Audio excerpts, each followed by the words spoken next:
قول الصوارم كي تسترد المظالم حتى الأراضي نساموا رسول أهل العزائم. السلام عليكم ورحمة الله وبركاته.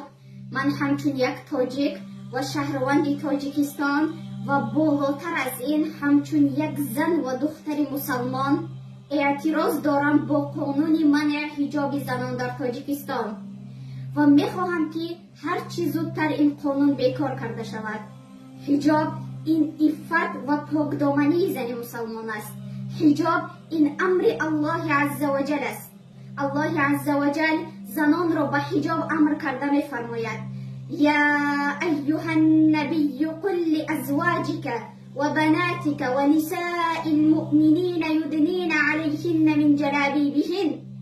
ای پیامبر، با زنانت و دخترانت و زنان مؤمنان بگو که چادرهای خود را بیاندازند.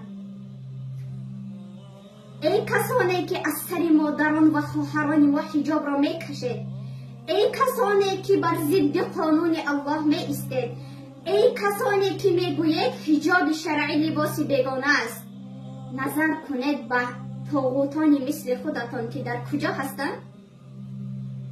با فرعون چی شد؟ با ابرهه چی شد؟ با ابو جهل و مانند آن طاغوتانی که بر ضد قانون الله برآمدند چی شد؟ با آن همه قدرت و لشکرشان الله به خاک یکسانشان کرد. ای تواغیت بدانید که ما ترسی از شما نداریم. اگر شما قدرت و جایگاه داشته باشید، ما الله داریم که قادر است در یک لحظه تمام قدرت و تمام جایگاهتان را نیست و نابود کند.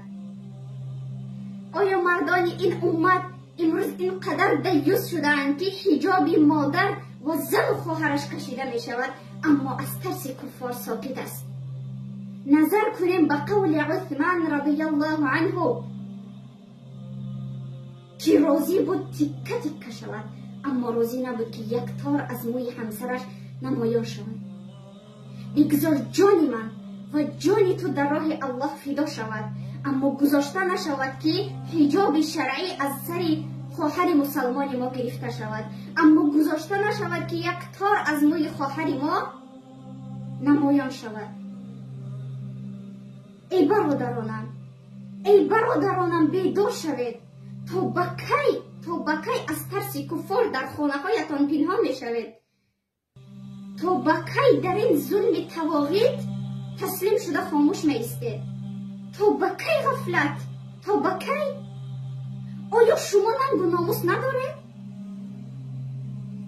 پس برخیزید و مردانگی خود را نشان دهید اگر مرد هستید.